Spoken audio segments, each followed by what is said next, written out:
예, 사랑하는 성도들, 5월 가정의 달 어버이 주일을 하면 아마도 부모님들이 떠오르실 거예요.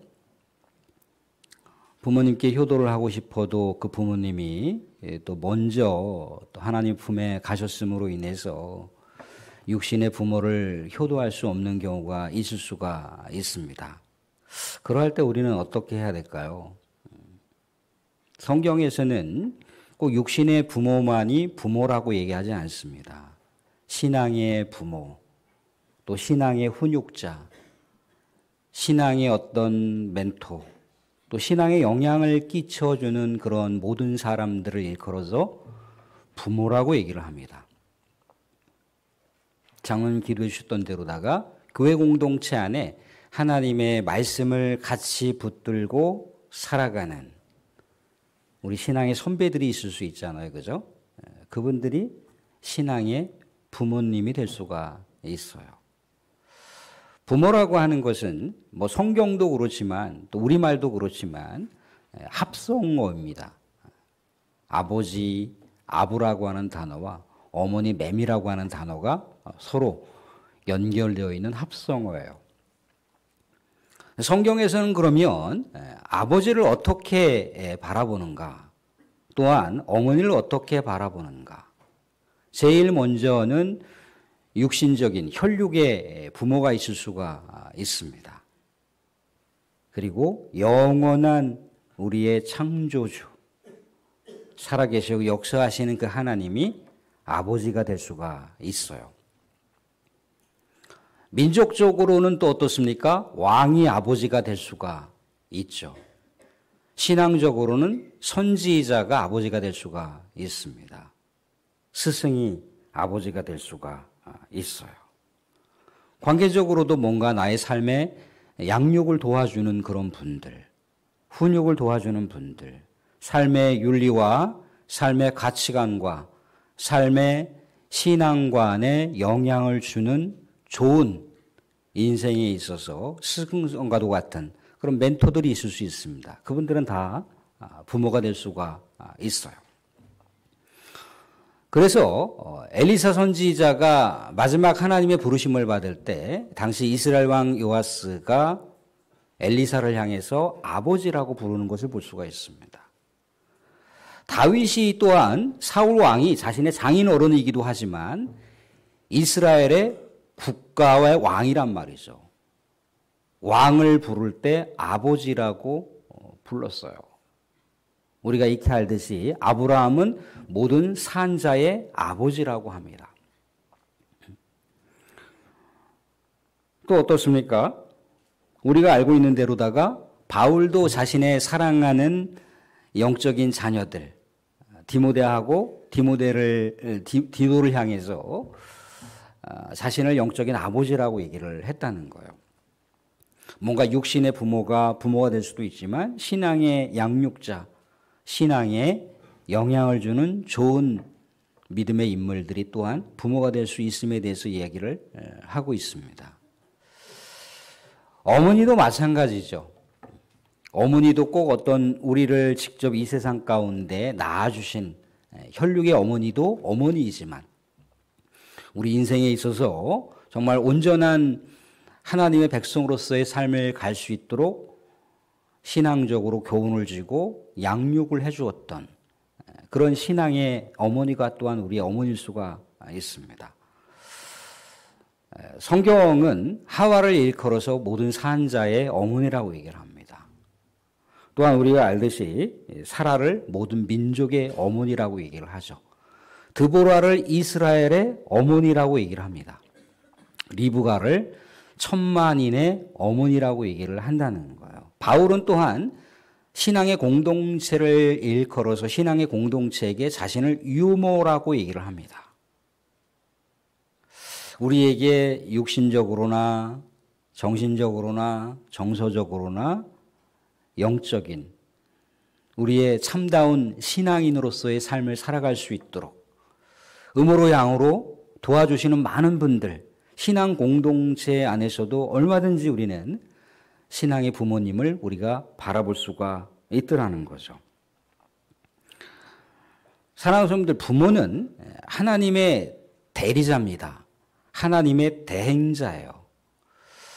때로는요, 우리가 부모님이 안 계시지만 부모님의 살아온 흔적들이 우리의 삶에 좋은 신앙의 지침이 될 수가 있습니다. 이 세상의 삶을 이끌어가는 영적인 자원이 될 수가 있죠.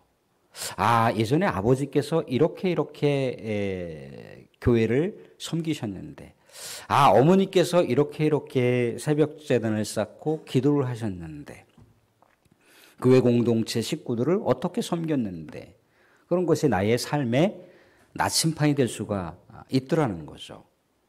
꼭 역시나 부모님뿐만 아니라 나에게 좋은 신앙의 현재의 나를 있게 만든, 내가 신앙의 긍정적인 영향과 비전을 이렇게 받아서 살아갈 수 있도록 해주시는 많은 신앙의 교육자들이 있을 수가 있습니다.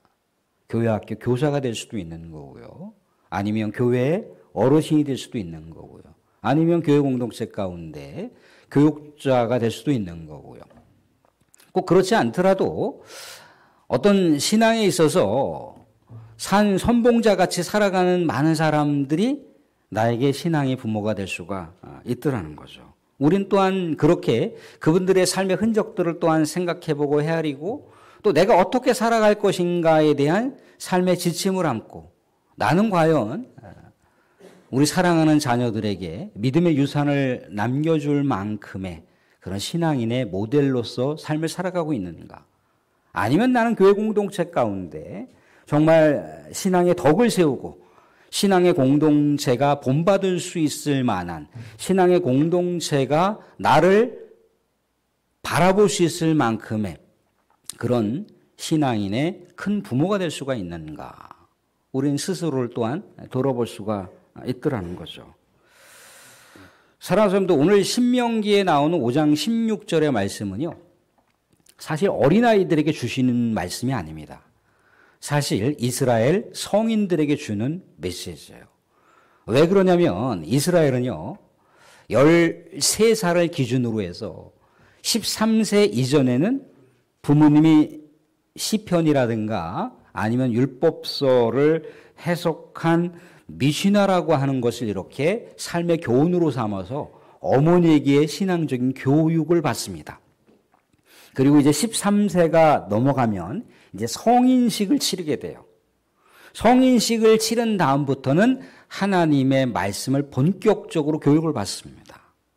율법의 말씀을 본격적으로 교육을 받는 거죠. 아버지로부터 받을 수도 있고요. 신앙의 스승을 통해서 하나님의 말씀, 본격적인 율법의 말씀을 배우게 된다는 겁니다. 오늘 우리가 읽었던 이 신명기 5장 16절의 말씀은 어떤 말씀입니까? 십계명의 말씀이에요. 이스라엘 백성들이 시내산에서 이제 하나님의 언약의 백성이 되었을 때 언약 백성으로 어떻게 살아가야 될 것인가라고 하는 삶의 지침을 주시는 율법의 말씀이 십계명의 말씀이라는 거예요. 근데 이스라엘 백성들은요, 어떻게 성인으로서 우리 하나님께 인정을 받느냐면 말씀을 듣는 것으로 끝나지 않습니다. 이 말씀을 실천하게 됨으로써 내가 진정으로 하나님 이스라엘 공동체의 일원이 되었다라고 하는 것을 확인받습니다. 말씀을 듣고 어떻게 실천하는가에 따라서 진정한 우리 하나님의 백성으로 이스라엘 공동체로 거듭날 수도 있고 뭔가 미진하게 남을 수도 있는 그런 삶의 내용들을 갖고 있어요. 내 부모를 공경하라라고 했을 때 이 공경하라고 하는 단어가요, 짐을 지다, 고생하다, 수고하다, 피곤하다, 또 영화롭게 하다라고 하는 의미를 담고 있어요. 이 카바다라고 하는 단어인데요. 사람들도 하나님을 섬긴다라고 하는 것, 하나님을 영화롭게 한다라고 하는 것은요, 우리 짜투리 시간을 하나님께 드려서 섬기는 그런 시간 아닙니다. 가장 고귀한 시간, 가장 고귀한 것. 정말 내가 피곤해지나도록 하나님을 영화롭게 하는 것. 그게 진짜 하나님을 영화롭게 한다는 거예요. 아까도 말씀드렸듯이 수고한다, 땀을 흘린다, 피곤하다라고 하는 단어가 담겨 있다고 그랬잖아요. 그죠? 우리가 피곤하지만 예배를 사수한다는 것. 우리가 여러 가지 삶의 내용들이 있지만 그 삶의 분주함 속에서도 시간을 떼어서 이 시간은 내가 하나님께 예배를 드려야 되는 시간이지 라고 내가 모든 삶의 중심을 하나님께 모아가는 것. 거기에는 수고로움이 따를 수밖에 없죠. 그렇지만 이것을 누가 받으신다는 겁니까? 하나님께서 영화롭게 받으신다는 거예요. 사람이 부모님을 섬기는 것도 마찬가지입니다. 육신의 부모님을 섬기는 것도 마찬가지고요. 신앙의 부모님을 섬기는 것도 마찬가지인 거예요. 남는 음식을 싸다 주는 것, 그게 진정으로 공경하는 겁니까? 그렇지 않습니다. 뭔가 남아있는 것을 챙겨주려고 하는 것, 그건 진정한 공경이 아닙니다. 정말 그 안에서도 뭔가 구별해서 이 어르신이 내 신앙의 부모님이 육신의 부모님이 이것을 받으시고 기뻐하시겠다. 그 부모를 그 육신의 부모와 신앙의 부모를 영화롭게 하는 거예요. 거기에는 수고로움이 따를 수밖에 없는 것이고 피곤이 따를 수밖에 없는 것이죠.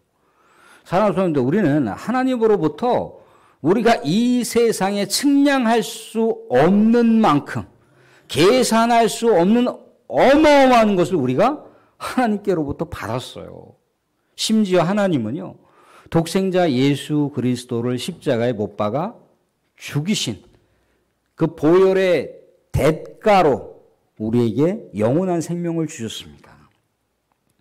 우리가 하나님을 섬긴다는 것, 우리가 하나님을 공경한다는 것, 또한 우리가 부모를 공경한다는 것, 신앙의 부모를 공경한다라고 하는 것은 당연히 빚을 갚는 심정으로, 빚진 자의 심정으로 그렇게 하나님의 말씀을 준행해 나간다는 겁니다. 사랑하는 성도들, 이렇게 우리가 수고롭게 그러면 하나님을 섬긴다라고 하는 것, 부모와 또 신앙의 부모와 나의 삶에 영향을 끼쳐줬던 많은 신앙의 멘토들을 섬긴다라고 하는 것, 이렇게 하나님의 말씀을 순종했을 때 그러면 어떠한 축복을 우리에게 주시느냐, 오늘 두 가지를 한번 생각해 보겠습니다. 여호와 하나님의 말씀, 이 명령인 내 부모를 공경하라, 약속이 있는 첫 계명이라고 에베소서에서 얘기하고 있는데, 이랬을 때 어떻게 축복의 비밀이 주어지느냐, 다시 5장 16절 말씀 한번 보도록 하겠습니다. 16절 하반절 보시면 이렇게 나와 있어요. 그리하면 내 하나님 여호와가 내게 준 땅에서 내 생명이 길고, 내게 준 땅에서 내 생명이 길고. 이 말씀은 아까 이스라엘 백성들이 어디서 받은 말씀이라고 그랬습니까? 시내산에서 받은 말씀이에요. 시내산에서 주시는 이 말씀을 어디서 붙들고 실천하라는 겁니까? 하나님께서 약속하신 가나안 땅에서 이 말씀을 붙들고 실천하라고 하는 말씀이에요. 1차적으로는 가나안 땅에서 이스라엘 백성들의 육신의 생명이 장수한다라고 하는 의미를 담고 있어요. 그러니까 부모를 온전하게 잘 섬긴다라고 하는 것, 부모를 순전하게 공경한다라고 하는 것은 1차적으로 육신의 평안함이 있기 때문에, 당연히 삶에 샬롬이 있고 평강이 있으면 육신의 건강이 여러 가지 삶의 스트레스와 정신적인 압박을 받고 살아가는 것보다는 훨씬 더 장수할 수 있는 비결이 많겠죠. 근데 이것은요, 단순하게 육신의 장수를 얘기하는 그 범위를 훨씬 뛰어넘습니다. 이스라엘 백성들이 하나님의 말씀을 청종한다라고 하는 것, 그것은 우리가 알다시피 이스라엘 백성들이 여호수아를 위시해서 하나님께서 약속하신 가나안 땅을 말씀 붙들고 청종했더니 그 가나안 땅, 하나님께서 약속하신 땅에 입성할 수가 있었습니다. 그렇지만 어떻게 된가요? 거기서도 하나님의 말씀을 준행해야 되고 하나님의 말씀을 실천해야 되는데 불순종을 해버렸다는 겁니다. 그랬을 때 어떻게 된가요? 가나안 땅에 살고 있었던 남아있는 원주민들이 계속해서 이스라엘 백성들을 공격하는 거예요. 이스라엘 백성들과 전쟁을 일삼는단 말이죠. 그죠? 하나님의 축복의 비결인 하나님의 말씀을 청종한다는 것, 부모를 공경한다라고 하는 이 말씀을 이스라엘 백성들이 실패해버린 거예요. 육신의 부모도 부모지만 하나님 아버지를 온전하게 섬기는 것에 실패가 쓰디쓴 비극적인 삶의 결말을 만들었잖아요. 그죠? 이 땅에서 어떻게 됐던가요? 이스라엘 백성들이 바벨론에 의해서 다 짓이겨지고 이 땅에서 바벨론에 의해서 포로로 끌려갔단 말이죠. 하나님의 약속의 땅에서, 이 언약받은 약속의 땅에서 비극적인 삶의 결말을 맞이하게 되는 이스라엘 백성들의 모습을 볼 수가 있다는 거죠. 이미 하나님께서는 약속하신 거예요.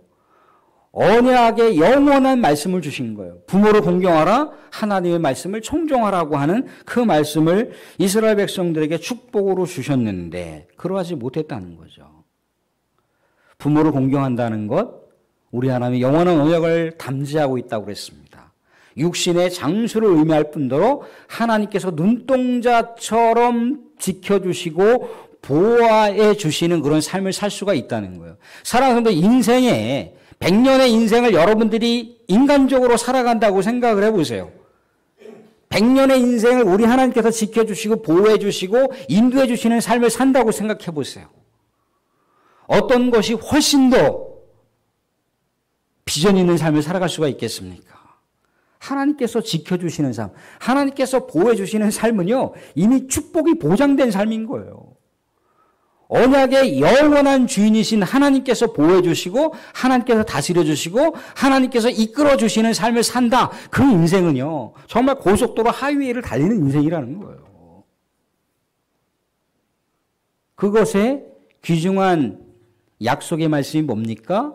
부모를 공경하라는 거예요. 육신의 부모님이 안 계십니까? 신앙 공동체에 신앙의 부모님들이 있을 수 있잖아요. 그분들을 공경하는 것, 그것이 곧 하나님을 공경하는 거예요. 또 하나의 축복은 뭡니까? 다시 5장 16절 하반절 말씀 보여주실래요? 뭐라고 나와 있냐면 여호와가 내게 준 땅에서 내 생명이 길고 복을 누리리라. 이 복을 누리리라라고 하는 것은요, 야타브라고 하는 단어인데 빛나게 하다, 잘 되게 하다, 성공이 있게 하다라고 하는 단어인 거예요. 빛나게 한다는 거예요. 부모를 섬기는 것, 하나님 아버지를 공경하는 것, 신앙의 멘토들을 섬기는 것이 고단하고 힘들고 피곤할 수 있지만 이 말씀을 준행하게 됐을 경우에 우리 하나님께서 주신 약속의 땅에서 평강의 삶을 누릴 뿐더러 하나님의 보호와 하나님의 인도하심이 있는 삶을 살게 될 뿐더러 그렇게 부모를 공경하고 하나님의 말씀을 순종하는 자들을 하나님께서 빛나게 쓰신다는 거예요. 성공적으로 쓰신다는 거예요. 사랑하는 사람들, 하나님을 진정으로 섬겼을 때 망하는 인생 맞습니까? 망하지 않습니다. 물론 당대에 그런 하나님의 놀라운, 하나님 빛나게 해주신다며요. 하나님 지켜주신다며요. 하나님 성공하게 해주신다며요. 매일 이렇게 나는 패배와 굴욕과 아픔과, 왜 내 인생에는 이렇게 축복이 없고 맨날 고통만 있는 거죠? 아니에요. 여러분들 인생이 여러분들의 인생으로 끝납니까? 그렇지 않아요. 여러분의 당대 인생으로 끝나지 않습니다. 후세대들까지 계속해서 이어지는 거예요. 빛나게 한다지 않습니까? 빛나게. 사랑하는 우리는 다윗이라고 하는 구약의 인물을 아시잖아요. 그죠? 다윗이 하루아침에 도망자의 신세가 되었어요. 언제 어떻게 체포되어 잔인하게 처형될지 모르는 그런 사망의 음침한 골짜기를 매일같이 10년 동안 그런 도망자의 신세의 삶을 살았어요. 우리가 알다시피 다윗은요, 육신의 아버지 이새로부터 그렇게 많은 사랑을 받은 그런 아들이 아니었어요. 그런데도 불구하고 자기가 도망자의 신세가 되었음에도 불구하고 자신의 아버지를 끝까지 지켜드리고 안전하게 해드리는 그 광경을 우리가 사무엘 상하를 통해서 볼 수가 있습니다. 심지어요, 자기의 신앙의 멘토였던 사무엘 선지자를 찾아가 어떻게 자신의 삶을 가야 될지 고민을 아뢰고 사무엘 선지자를 높여주는 그런 공경하는 삶의 자세를 잃지 않았다는 거예요. 심지어 자신을 죽이려고 했던 사울 왕에게조차도 아버지요, 아버지요. 나는 아버지를 선대했는데 아버지는 왜 벼룩 같은 나를 죽이려 하시나이까? 개만도 못한 나를 왜 죽이려 하시나이까? 끝까지 이스라엘 왕 사울을 공경하는 모습을 볼 수 있었지 않습니까? 얼마든지 죽일 수 있었는데 하나님의 기름 부은 받은 자를 죽여서는 안 된다라고 그 부하들에게 신신당부를 했잖아요. 어떻게 된가요? 하나님께서 이스라엘의 가장 빛나는 왕으로 다윗을 사용하셨다는 거예요. 이스라엘 백성의 신앙의 모델로 다윗을 삼으셨어요. 가장 빛나게 되는 왕이 되었잖아요. 그죠? 열왕기 상하를 보세요. 모든 왕의 신앙의 척도가 누굽니까? 다윗 왕처럼 말하는 거예요. 다윗 왕처럼. 다윗 왕처럼 너가 하나님의 말씀을 준행하고 하나님을 섬기면 너의 왕은 영원히 존속되리라. 너의 왕권이 영원토록 후세대들에게 물려줄 수 있으리라 라고 하는 약속의 말씀의 주인공이 다윗이었어요. 사랑하는 사람들, 예수님을 보세요. 자신을 죽이려고 했던 하나님 아버지잖아요. 끝내 자신을 죽음으로 몰고 갔던 하나님 아버지잖아요. 그렇죠? 아버지로부터 버림을 받는다라고 하는 것. 사실 예수님께서요, 처절하게 부르짖었던 것은 물론 사랑하는 제자들로부터 부인당함을 당하고 또한 배신을 당하고 사랑하는 많은 사람들과 헤어져야 되는 아픔도 있지만 십자가에서 처절하게 우리 하나님께 기도했던 장면들 중에 하나가 뭐였냐면 나의 하나님, 나의 하나님, 어찌하여 나를 버리셨나이까. 하나님으로부터 버림받는다는 걸 아는 거예요. 그런데도 겟세마네 동산에서 우리 하나님 아버지를 향해서 뭐라고 기도했던가요? 하나님 아버지, 아버지, 아버지. 정말 이 죽음의 잔 십자가가 그냥 지나가게 해주시면 안 됩니까? 하다가 아버지의 뜻대로 하옵소서. 나의 원이 아니라 아버지의 원대로, 아버지의 뜻대로, 아버지의 비전대로 하옵소서. 그렇게 십자가에서 아버지의 뜻을 받들어 아버지를 공경하며 아버지의 말씀대로 순종의 길을 갔다는 거예요.